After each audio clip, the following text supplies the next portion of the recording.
नमस्कार, आप देख रहे हैं जननायक। आज बात आपके उस मोबाइल फ़ोन की जिस पर आकर आप हमसे यानी जननायक डिजिटल से मिलते हैं।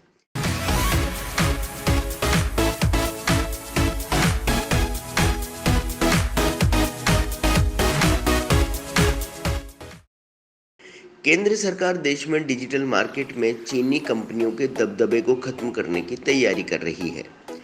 भारत में चीनी मोबाइल फ़ोन सबसे ज़्यादा बिकते हैं। इसकी एक वजह इन मोबाइल फ़ोन की सस्ती कीमत भी है। कम कीमत पर ढेरों फीचर उपलब्ध कराने के चलते चीनी मोबाइल फ़ोन की भारतीय बाजार पर मजबूती से पकड़ है। हालांकि अब खबर यह आ रही है कि भारत चीन को एक और झटका देने की तैयारी कर रहा है। भारत चीन के 300 से ज़्यादा ऐप पहले ही बैन कर चुका है।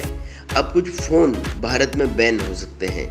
दरअसल भारत अपने लड़खड़ाते घरेलू बाजार को रफ्तार देना चाहता है, जो कोविड के बाद से काफ़ी कमज़ोर हो गया था। इसके लिए वह चीनी स्मार्टफोन निर्माताओं को 12,000 रुपये से कम कीमत वाले फ़ोन बेचने से प्रतिबंधित करना चाहता है। ब्लूमबर्ग की रिपोर्ट के मुताबिक भारत चाहता है कि 12,000 रुपये से कम कीमत वाले चीनी कंपनियों के फ़ोन बैन कर दिए जाएं। अगर ऐसा होता है तो चीन के कई बड़े ब्रांडों को बड़ा झटका लगेगा। हम आपको बता दें कि चीन के बाद भारत दुनिया का सबसे बड़ा मोबाइल बाजार है।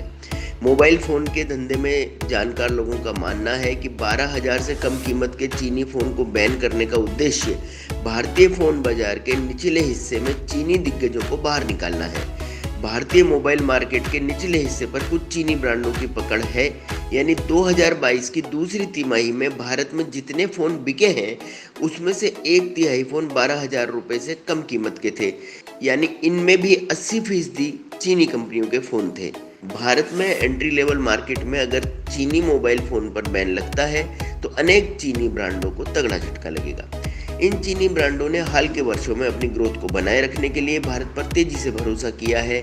ऐसा इसलिए भी है क्योंकि चीन में एक के बाद एक कोविड लॉकडाउन में उनके घरेलू बाजार को पूरी तरह से ठप कर दिया था। अगर सरकार इस कदम के साथ आगे बढ़ती है तो ये पहला मौका नहीं होगा जब चीनी कंपनियों पर नकेल कसी जाएगी। लद्दाख में हुए चीनी विवाद के बाद भारतीय सैनिकों की मौत के बाद टिकटॉक सहित 300 से अधिक ऐप्स पर रोक लगा दी थी। चीन को इसका काफ़ी नुकसान भी हुआ था। ये तो अब आप जानते ही हैं कि दुनिया भर में लड़ाइयाँ सरहदों पर नहीं लड़ी जाती हैं, बल्कि बाजार में लड़ी जाती हैं। और चीन की सबसे बड़ी कमजोरी है उसकी सप्लाई लाइन, यानी चीन दुनिया भर को माल बनाकर जो बेच रहा है, अगर आप उसकी सप्लाई लाइन पर चोट कर देते हैं तो वो तिल मिला जाता है। तो ऐसी ही खबरों के लिए जुड़े रहिए जननायक के साथ, देखते रहिए जननायक, पढ़ते रहिए जननायक।